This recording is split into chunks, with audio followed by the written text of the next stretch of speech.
नमस्कार, आदाब. न्यू विदर्भ स्वदेशी न्यूजमध्ये आपले सर्वांचे स्वागत. विशेष प्रतिनिधी उमाताई बोचरे यांची रिपोर्ट. दिनांक 9 मे 2026 रोजी निमगाव येथे योजकाच्या भूमिकेत वारकरी धर्म परिषद कार्यरत. हभप वासुदेव शास्त्री. निमगाव येथे वारकऱ्यांची संवाद परिषद संपन्न. गावोगावी हरिपाठ व ज्ञानेश्वरी पठणाचे ठराव. नांदुरा तालुक्यातील निमगाव येथे आदिशक्ती भवानी सभागृहात वारकरी धर्म परिषदेच्या वतीने वारकऱ्यांची संवाद परिषद उत्साहात संपन्न झाली.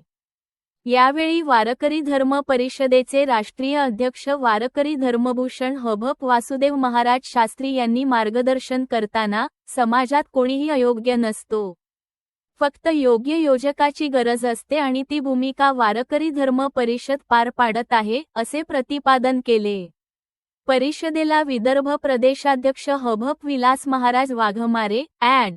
सतीशचंद्र रोठे पाटील, हभप पुंडलिक महाराज मरे, मधुकर महाराज इंगळे, ज्ञानदेव महाराज भांबेरे, हभप अश्विन महाराज कवरे, हभप बाळकृष्ण डोंगरकार, हभप सुबोध गावंडे, शेख युनूस आदी मान्यवर उपस्थित होते. कार्यक्रमाच्या प्रारंभी छत्रपती शिवाजी महाराजांच्या पुतळ्यास अभिवादन करून आदिशक्ती भवानी मातेचे पूजन करण्यात आले. परिषदेत गावोगावी दैनंदिन हरिपाठ, ज्ञानेश्वरी पठण, बालसंस्कार शिबिरे, सामूहिक ग्रंथ वाचन तसेच युवक युवतींच्या धर्माधिष्ठित कार्यकारिण्या स्थापन करण्याचे महत्त्वपूर्ण ठराव मंजूर करण्यात आले. यावेळी घाटाखालील 7ही तालुक्यांमधून शेकडो वारकऱ्यांनी वारकरी धर्म परिषदेमध्ये प्रवेश केला. तसेच 101 वर्षीय वारकरी भूषण हभप पुंडलिक महाराज मरे यांचा विशेष सत्कार करण्यात आला. त्यांना लवकरच वारकरी धर्मभूषण पुरस्काराने गौरविण्यात येणार असल्याची घोषणा विदर्भ प्रदेशाध्यक्ष विलास महाराज वाघमारे यांनी केली. कार्यक्रमाचे प्रास्ताविक घोंगटे यांनी, संचालन बडे सर यांनी तर आभार प्रदर्शन हभप अश्विन महाराज यांनी केले. पसायदान व महाप्रसादाने कार्यक्रमाची सांगता झाली. जिल्हाध्यक्ष आणि तालुकाध्यक्षाच्या निवडीच्या अनुषंगाने गाडाखालच्या पदाधिकाऱ्यांच्या नियुक्त्या जाहीर झाल्या पाहिजे. त्यांच्यासोबत संवाद साधता आला पाहिजे, परिचय झाला पाहिजे. या अनुषंगाने ही छोटेखानी संवाद बैठक वारकरी धर्म परिषदेच्या माध्यमातून या ठिकाणी आयोजित केली. आदिशक्ती जगदंबा मातेच्या कृपेतून तुम्ही आम्ही सर्वजण या ठिकाणी धर्माचं पालन करणे आणि पाखंडांचं खंडन करणे हे वाक्य ऐकत आलेलं आहे, परंतु कृती करत असताना थोडं कठीण जातं. महाराज, कृती करताना थोडं कठीण जातं.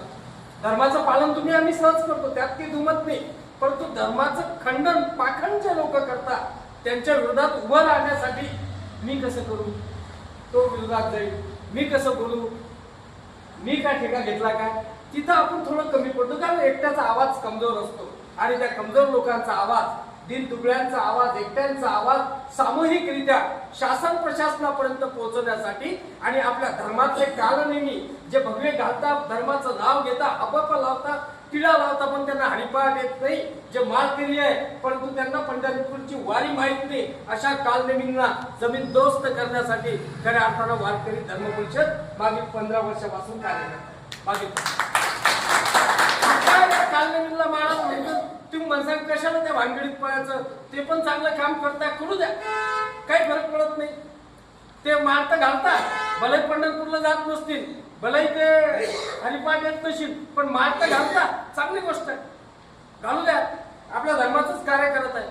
इथपर्यंत आपण काही लोक पोहोचतो. बघा, तात्विक विचारधारेवर मी माझं अधिष्ठान ठेवण्याचा या ठिकाणी प्रयास करत आहे, तात्विक अधिष्ठान.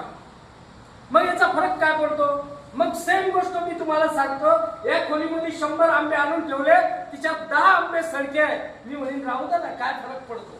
पण 10 आंबे 90 आंब्यांना सळवता महाराज, तेव्हा धर्माचं अधःपतन होते आणि ते धर्माचं अधःपतन थांबवण्यासाठी खऱ्या अर्थानं तुकोबानं जीवन समर्पित केलं, ज्ञानोबानं जीवन जीवन समर्पित केलं. एक संन्यासाची पोरं म्हणून आमच्या ज्ञानोबाला या समाजाला टेहाळी दाखले. आई वडिलांना देहांत प्रायचित्त करावं लागलं आणि देहांत प्रायचित्त करून वारकरी धर्म परिषदेची नाही तर वारकरी संप्रदायाची मुहूर्त वेळ रोवल्या गेली आहे.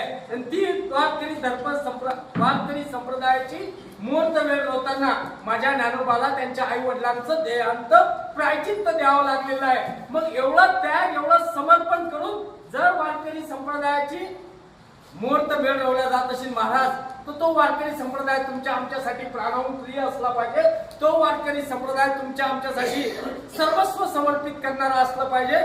तुम्हाला काही जास्त करायचं काम नाही, आम्हाला बी काहीच करायचं काम नाही. सगळं काही ज्ञानोबा तुकोबानं करून ठेवलेलं आहे. पांडुरंग परमात्माच्या असीम कृपेतून वारकरी संप्रदाय निस्वार्थ, सात्विक, उदात्त भावनेतून आजही आपलं कार्य चांगलपणे अविरत सुरू आहे. परंतु या लबाडांना, लाडग्यांना आणि कालनेमींना थांबवण्यासाठी खऱ्या अर्थानं तुकोबानं तुम्हाला आम्हाला संदेश दिलेला आहे. ज्ञानोबानं तुम्हाला आम्हाला संदेश दिलेला आहे. तो तुकोबा आणि ज्ञानोबाचा संदेश